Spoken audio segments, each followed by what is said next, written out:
جی ناظرین، آج ہم صبح سے نکلے ہیں، ارسلان طارق کی شادی ہے، اس کے لیے ہم اپنے گھر سے نکلے ملتان کے لیے۔ MGM میں اس کی نکاح کی ارینجمنٹ ہے، اور راستوں کی بندش کے پیش نظر اور کوئی چوئی صاحب کے ڈر سے ہم صبح 12 بجے کے بجائے 11 بجے سے ہی گھر سے نکلے ہوئے ہیں تاکہ ٹائم سے پہنچ سکیں، کیونکہ ہمارا پروگرام 1 بجے تھا۔ لیکن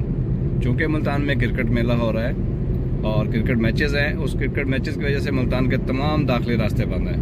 ہم حالانکہ روٹ پلان کو دیکھ کے ہی نکلے تھے، اور پلان یہ کیا تھا کہ ہم 1-1.5 بجے سے پہلے ہم ملتان میں انٹر ہو چکے ہوں گے۔ لکیلی ہم 1:30 سے پہلے ہی ملتان میں کے داخلی راستوں میں پہنچے،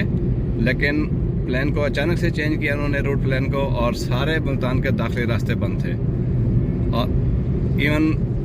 یہ جو ناگشاہ کے پاس الخدمت ہاسپٹل ہے، اس کے ساتھ سے ہی راستے بند ہونا شروع ہو گئے تھے، اور وہاں ہزاروں مریضوں کو، لوگوں کو پریشان دیکھا، مسافروں کو پریشان دیکھا۔ تو ابھی تک بھی ہم ناگشاہ کے پاس اسٹک ہیں، بلاک ہیں، ساری بارات بھی اور باقی تمام لوگ جو ملتان داخل ہونے کے ارادے سے اپنے اپنے گھروں سے نکلے تھے، سارے ہی ابھی اسٹک ہیں۔ ابھی آپ کو دکھاتے ہیں ملتان میں کرکٹ کا حال۔ یہ الخدمت ہاسپٹل ہے، ملتان سے تقریباً کوئی 12 کلومیٹر باہر ہے، اور کرکٹ کے اثرات یہاں 12 کلومیٹر باہر تک بھی ہیں۔ ساری روڈ بلاک ہے، شادی میں جس نے جانا ہے وہ بلاک ہے، جو بیمار ہے وہ نہیں پہنچ سکتا ہے، جس نے ہاسپٹل جانا ہے وہ نہیں پہنچ سکتا۔ یہ فائنینشیل جو حالات ہیں ملک کے، جو ہمارا آج کل معاشی حالات چل رہے ہیں، اس کے مطابق یہ ہمیں زیب دیتا ہے کہ ہم سارا دن ٹریفک کو بلاک کر کے رکھیں، اور جناب اس میں پتہ چلے کہ کیا ہو رہا ہے، یہ کرکٹ ہو رہی ہے۔ یہ ہمارا حالات ہے، یہ اسٹیٹ آف افیئرس، پتہ نہیں کون ہے، کون فیصلے کر رہا ہے اور کون ان ساری چیزوں کو ریکٹیفائی کرے گا۔ بابا آپ جو بھی بتا رہے تھے کہ پلیئرز کے لیے 45 کروڑ سے زیادہ پیسے لگا رہے ہیں، اگر یہی اسٹیڈیم کے پاس کوئی رہائش ہوٹل بنا دیا جائے پلیئرز کے لیے تو عوام بھی پریشانی سے بچ سکتی ہے اور پیسے بھی بچ سکتے ہیں۔ جی بیٹا، بالکل۔ اس کرکٹ کا ہم اللہ کر کے ارسلان بھائی کے نکاح پر پہنچ ہی گئے۔